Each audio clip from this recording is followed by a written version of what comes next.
Welcome back to another episode of That's Business. Today's super special guest is our very own Alaina.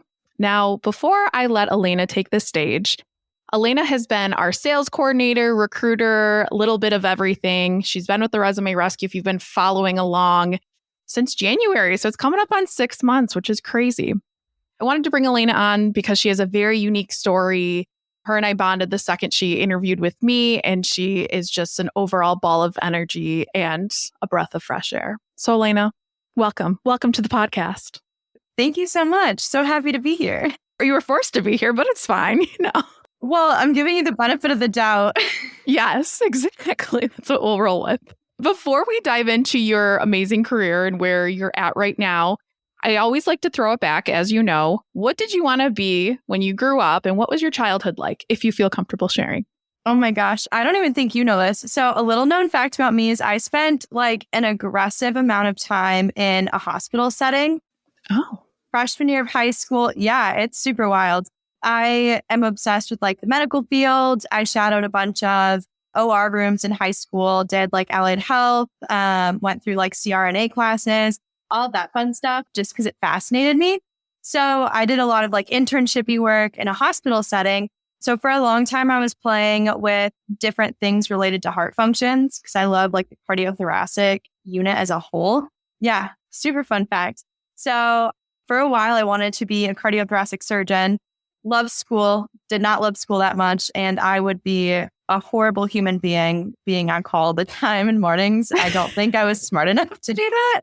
So ideally something in the medical industry, but ultimately I knew I would end up in either tech or medical sales. So sales path for sure. But I think from the time I was like 13, I told my dad I wanted to be a cardiothoracic, like in cardiothoracic sales. How did you, I don't even know what does that even mean? I don't even know what cardiothoracic is. How does a 13-year-old even know what that is, or that you knew that at that age? I don't know. I was a quirky kid. I did a lot of reading, but ideally like with pacemakers, anything pertaining to that, like stents, the field itself is just super fascinating to me. And there's so many different facets that compose of it. And so my mom actually had a lot of health issues related to her heart growing up. And so I think that was one of the reasons I was like very attracted to like hearts and helping people from that perspective. But I am so fascinated about it, like still to this day. I will watch surgery videos and do all of that stuff in my spare time. Just in your spare time. So when I'm not working for you, that's what I do. We can just find you in a dark corner just looking at surgeries. Awesome. We understand. Now, you go to Michigan State and you grew up in Ludington, lived there your whole life, decide you want to go to Michigan State. What was the decision to go to MSU? Oh, that's funny. This is really good. So I applied to a lot of different colleges. I was a good student. Like I am very disciplined. So I had good grades, good ACT and SAT scores. Like that wasn't an issue. But I decided to go to MSU because my best friend was going there. Hey, we love the honesty. And we wanted to be roommates. So that's why I went to Michigan State. Oh my gosh, that's so funny. I didn't know that's why you decided to go there, but hey. It's not like the best thing to say. A lot of my family did go there. So that helps too. Like it was fine. Yeah, it was fun. So it worked out. And going into school, what was your major? And then what did you ultimately end up when you graduated with? I was a pain in college. I think I switched my major like 4 times. So I started fall of 2018 and I graduated 2021, like the spring of 2021. So I was there fairly quickly and got it done fast. And so 4 major changes in such a small amount of time is like really dramatic. But I started in chemical engineering. So I was an engineer major the first like year and a half. From chemie, I switched to applied engineering, which is essentially a business and engineering degree. And then my counselor like sat me down because I was so sick of hearing like back end comments from like grown men telling me like, oh, good for you. Like you're a pretty girl in engineering. And I was like, that is, yeah, I know. And I was like 18 at the time. And he's like 30s, 40s, like late 30s, not even like early 30s. I just remember like it put such a bitter taste in my mouth. And I knew ultimately I didn't want to just like plug and chug at a computer all day.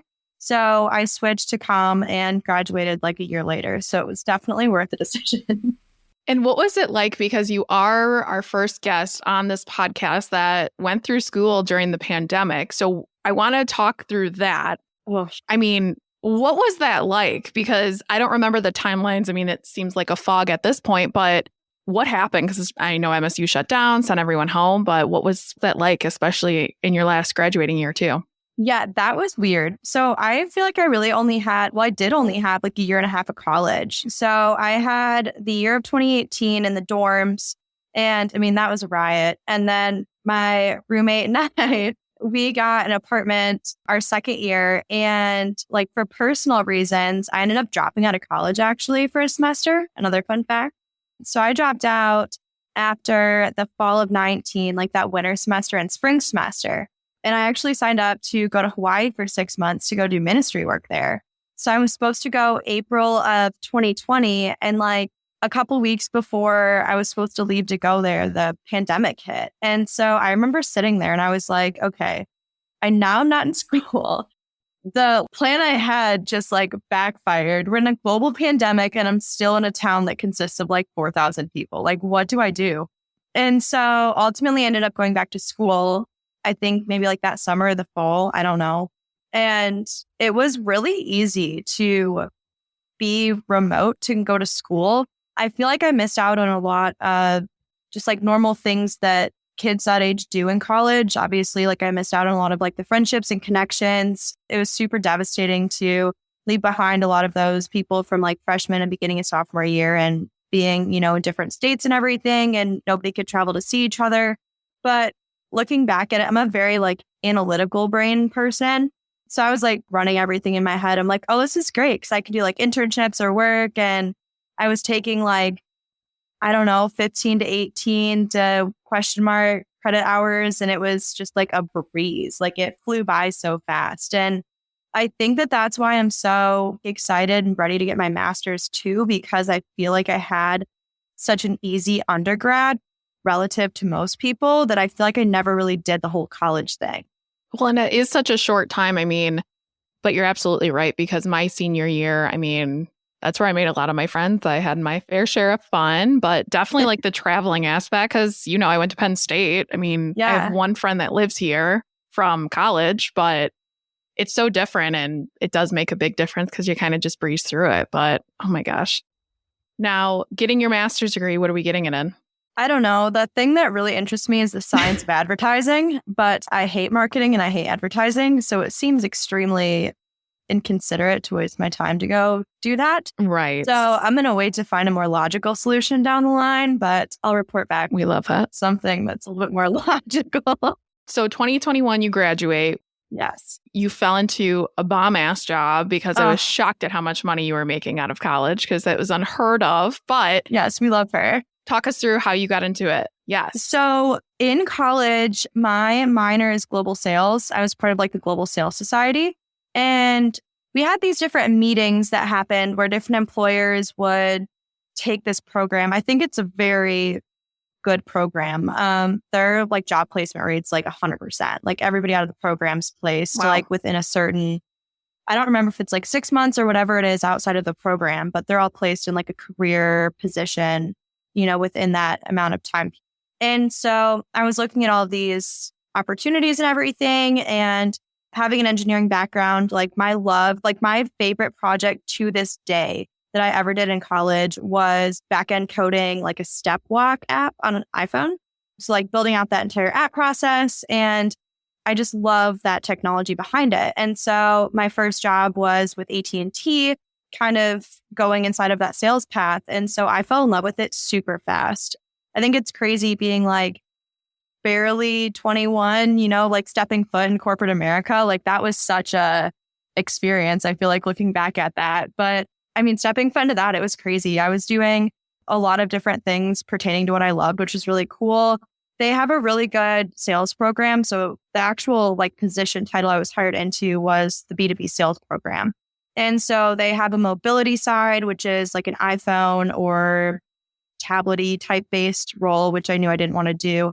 And then there's the back end side of it, which makes my heart happy with like dedicated internet lines. And you learn through working with their IT specialists about like routing LANs and all of this stuff, which like makes my heart really happy on the nerd side of the spectrum. So I wanted to combine both of them because that was the most competitive. And for the first whatever amount of months it was, the top sellers get to choose what they wanted to specialize in. And so I think I was ranked like first or second at the time in our sales program. Wow. Yeah, so that was kind of cool. And so I chose the universal route of selling both and having like the higher specialty. And, in theory, that guaranteed you a better job for your next position upon graduating. I got the B2B Seller of the Year award for our class. And then COVID kind of fizzled out. So I did it remotely. I was supposed to be down in Dallas. And I sat there like staring at my parents and I was like, I don't want to move to Dallas for a job. Like I'm still 21. Shouldn't have even graduated college yet. And I mean, the company as a whole is incredible, especially being on the inside of AT&T. I have such a newfound respect for such a large enterprise company and the way they operate and like treat their employees. I mean, like they are an amazing company. And I don't know, that was definitely quite the experience, I think. After that, I did nothing for a few months because I was just like staring at a wall of like, what did I just do? Why did I make that decision? What did I do? I should have gone to Dallas.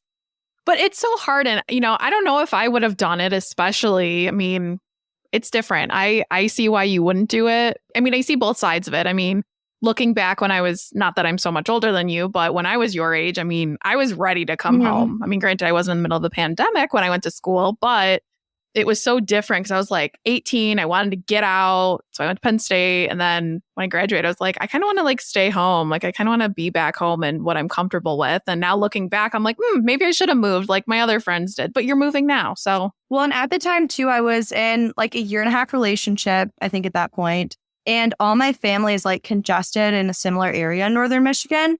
So I feel like the comfortness of everything was so easy to where like so much personal growth and everything has changed since that point. But it was just like it made so much more sense and was safe to be here because I knew I'd find another job I knew would work out. But looking back at it, that's definitely a decision I kind of regret. But I'm here with you now. Exactly. That's what I wanted you to say. Come on. So how did you find your next opportunity after that? I genuinely don't know. What? Fun fact, anyone listening, listen, Alaina's our wild child is what I like to call her, is like every day something new. It's like, oh, surprise, I did this. Hey, I threw up on my walk today. Or, oh, I decided to sign up for a full marathon. Hey, I drove 9 hours to Tennessee to visit my uncle today solo. Like, I love it. I live vicariously through you. So it was a half marathon, not a full marathon. Oh, sorry, a half. My bad. Something I could never do, but God bless. Go ahead. Yeah, I really don't know. I have like a foggy memory, I feel like, of that time period. I remember like the whole like sitting, staring at a wall thing, contemplating like existence, like most 21-year-olds would do. Of course. And I think my dad was like on me, like extra that time frame. Like he was like, dude, you got to get your crap together. Like, what are you doing with your life? And I just remember looking at him like deadpan in the eyes. And I was like, I should still be in college. Like, you should be thanking me right now. And I remember like, yeah. So I remember like that was like my like comeback to every argument. It's a good one. It wasn't, but it did its job. Right. I remember after a while, I think I just like got so like anxiety ridden to where I was like, okay, like I do need to come up with the next plan. What are we going to do?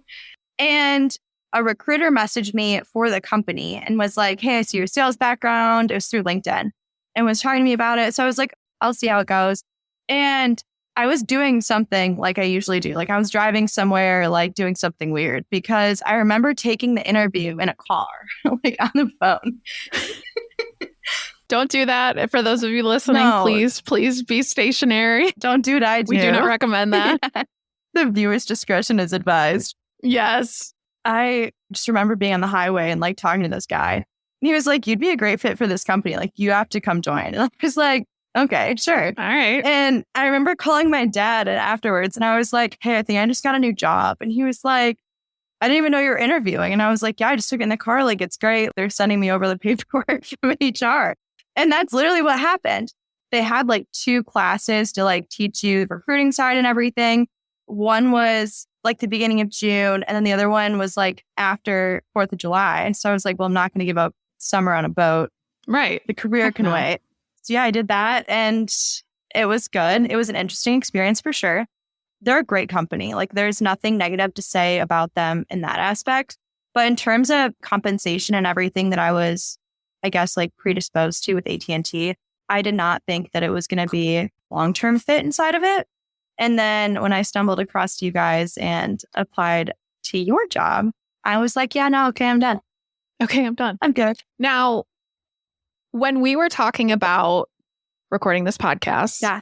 and I do want to bring it up, you took a pay cut to come work for me. Oh, yeah, I did. What I did in the interview process, Alaina had shared with me how much money she was making at AT&T, what she was doing in her job after. And I straight up was like, I could get you there in the next few years, but I shared revenue numbers. I shared our potential, where we're at with everything. And I remember doing that because you and I connected big time, like first preliminary call. We had both have worked at a bar, both started our own companies, and you haven't even touched on that yet. But it was something interesting. And I want to talk through that whole process. I know you had some personal stuff going on then when you started with us and all the fun stuff that happens with being an adult here, which we hate. But what was going through your head at that point? And what do you feel comfortable, of course, with sharing? Because in the background on this is this position was going to be part-time.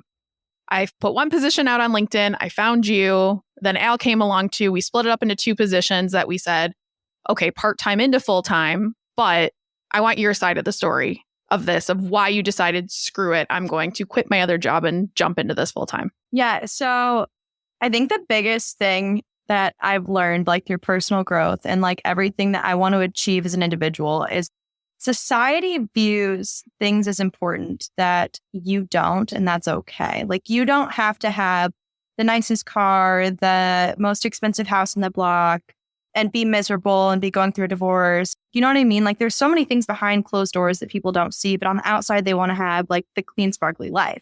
And with my previous job, I knew that I had the potential to make, a lot of money and everything else.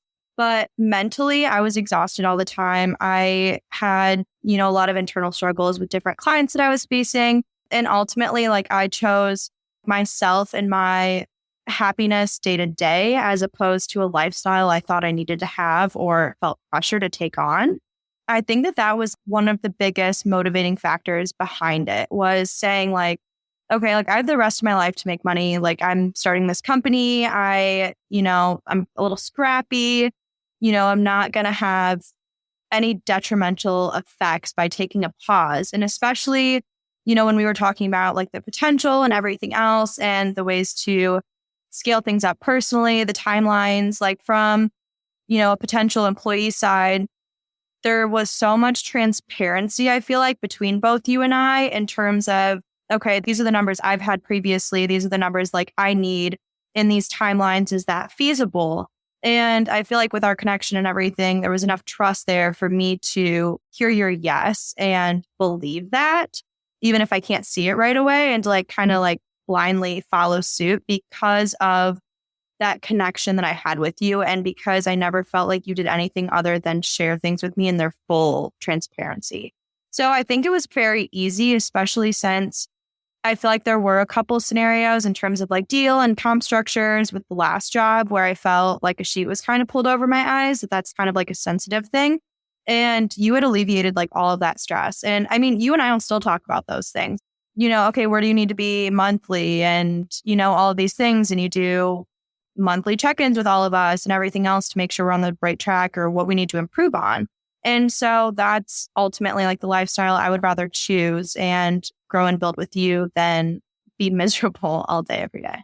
And it's interesting too, because a lot of people, and if you listen to our podcast, you follow us on socials, it's always like make the most money. And that's why I was so excited to have this conversation, because what do you do when you have an opportunity that you feel really good about? And I've said this so many times on this, is like, yes, trust your gut on everything, but transparency is key. I mean, companies have the financials, companies have all these details and the potential and different growth projects. Like we're working with someone right now to do financial modeling so we can scale and everyone could be monetarily where they're at. But not to get on my soapbox, but that's what I do on this whole podcast. it's just so fascinating to me. Allison and I were talking about this morning on our live, but it's so fascinating when companies say, oh, we have to cut you, when they're a multi-billion-dollar company and like, oh, we have to make pay cuts. We need to do this.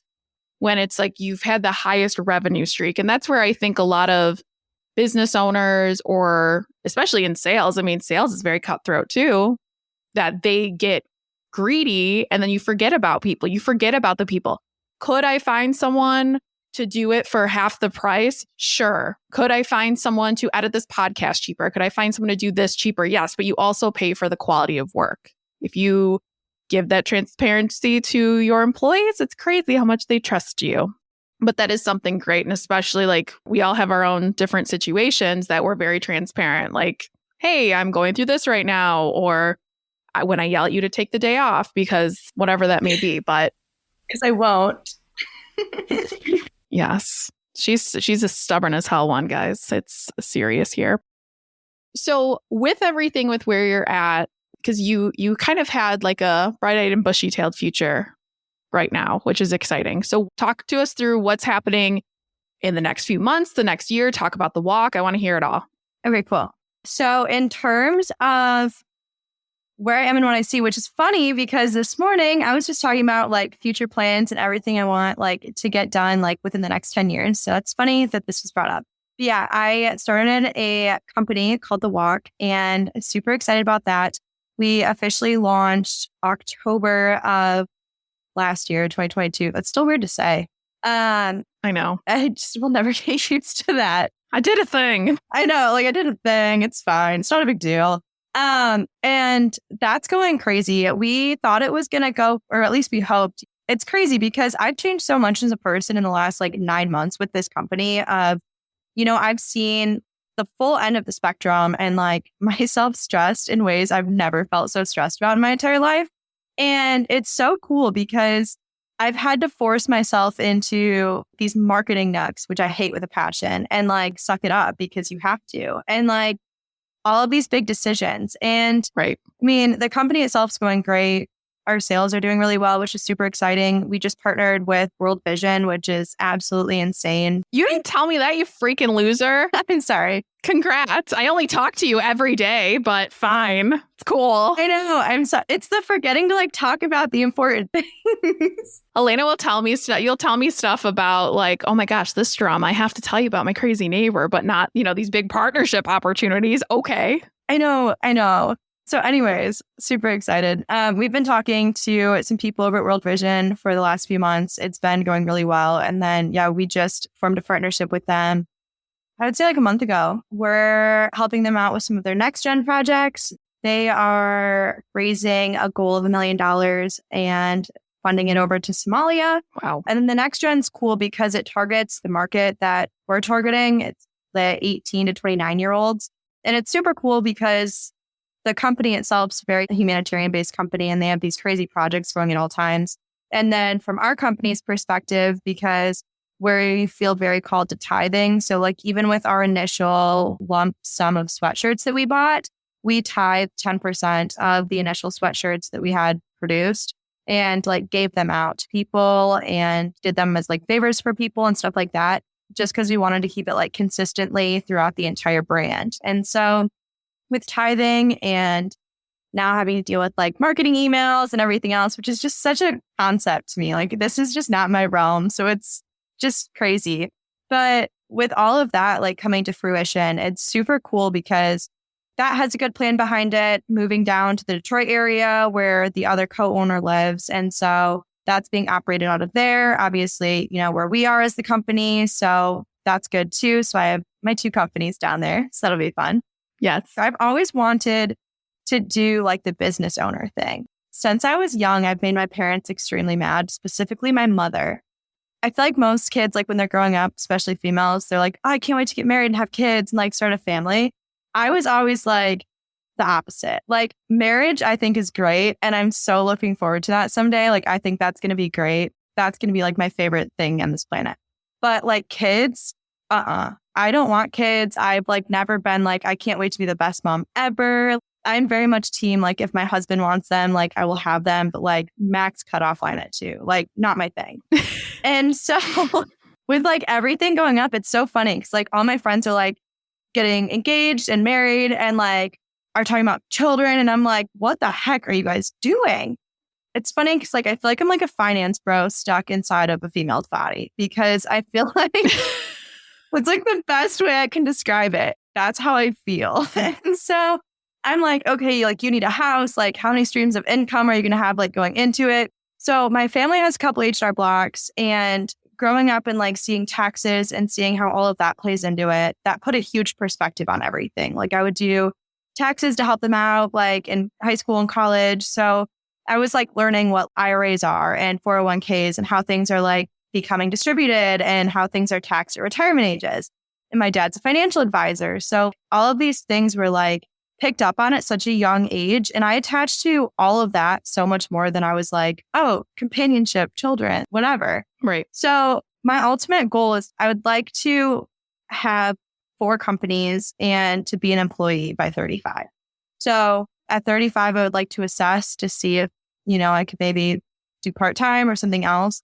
But by 35, I want to have 4 functioning businesses that can like complete my stream of income. Dang, girl. And I know what the other 3 are. I just need to find collateral. I need to find a husband now that can put up my collateral. You're looking for that Mrs. degree. It's fine. I love it. As we wrap this up, what advice do you have for listeners? Oh, gosh. Big sigh. Take the pay cut. Take the pay cut in the theoretical sense of take whatever you feel like is being held over your head and keeping you from what you feel like you want to accomplish in life. If you have this facade made up of this is the lifestyle I need to live, or, I need to be married by 25, or I need to have this amount of kids, or like owning a home. Like I feel like there's such an insane amount of stress right now of owning homes and like the certain age you're supposed to do it by, whether it's, some people buy their first house at 22, some people buy their first house at like 40. Take the pay cut, like chill out, go sit on the porch and smile and drink a cup of coffee in the morning and like not go on your email and find a job that allows you to balance that lifestyle so you're not going at 100 all the time. That is my piece of advice. Ooh, that's good. I like that. Because I always go at 100 all the time and I need to take my Same, girl, same. Alaina, this was so much fun. If you're listening and you want to connect with Alaina, if you want to buy from The Walk, all of the links are in the show notes. And tune in next week for another episode of That's Business.